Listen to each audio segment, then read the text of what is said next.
Hey there, my name's John, and today I'm here to teach you how to do the impossible.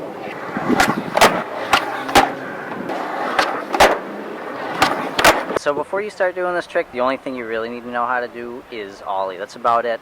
I've seen videos where people say you need to know how to 360 shove and 360 flip, and that's completely wrong. And the reason for that is muscle memory. In fact, if you know how to do those tricks, it can make it harder to learn the impossible. And it's not because you're a bad skater, but it's because the movements you use for those two tricks compared to the impossible are completely different. So if you know how to do those, that's great, good for you, but it's not going to help you. Before you go out and practice the trick as a whole, you're definitely going to want to practice the rotation stationary and off the board. The benefit to this is that you'll get the feel for how the board is going to rotate, and you'll begin developing the muscle memory required for the trick. So the next thing you're going to need to know how to do is where to put your feet, and remember, foot positioning is very important for this trick, so pay attention. Your back foot can really only go in one spot, and that's with your big toe right in the pocket here. You can rotate your foot around your big toe if you want to change the angle, make it more comfortable, but make sure you keep your big toe there. If you move it out of the pocket, it's not going to work. Your front foot you have a lot more flexibility with. You can put your front foot back here where you do a kick flip, or you do it up here. Wherever you do it, it can go from back here all the way to up here. So anywhere along here, as long as your heel's hanging off, obviously. And basically you want to be mindful though that wherever you put your front foot is going to determine how the board's going to rotate. How I recommend doing it, and this is how I do it myself, is putting your foot somewhere between those two. I put my foot right on the front bolts here, or sometimes it's just under, it's not the same every time, but that's going to allow you to pop the board and utilize pressure at the same time. So once you have your feet in the right spot, basically what you're going to want to do is push straight down.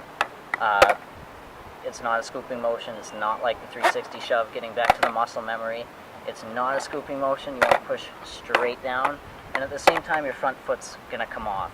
And it's hard to think about what I'm about to say, but this is what the board does. When you push straight down, the board's going to tip kind of sideways, and as your foot comes off, that pressure, the force being removed there, is going to cause the board to come up like this, which gives you the opportunity to actually scoop it and do that circle rotation that you practiced before. So again, push straight down, don't scoop it. Do not scoop it, and don't try and do kick flips because you're going to ruin it. So push straight down, front foot comes off, and the board's going to come up like this. Then you're going to pull it, that's when you scoop. You're going to pull it and do the circle rotation there, then you catch it with your front foot and land. Common problem that I had while learning this is that I would do the trick, the board would come around great, but I would land up here. And because of the way the trick works, and unfortunately the laws of physics, if you do a perfect rotation, a perfect circle, everything's going great, your back foot that the board wrapped around is actually going to land towards the middle or the front of the board. That's unfortunately how it works, but I'm going to tell you how to correct this. So basically, halfway through your rotation, the board's upside down, grip tape facing down here. You're actually just going to pull up with your back foot. So this is your back foot. You're going to pull up midair, and that's going to slide your back foot towards the back of the board. And it's kind of hard to think about this, but you do have to consciously think about it to fix it. After a while, you'll get used to it, and you'll develop the muscle memory, but you want to learn that, and it's going to prevent you from landing up here, and you'll land closer to the back. It's pretty hard to get a good vertical-ish rotation and land bolts.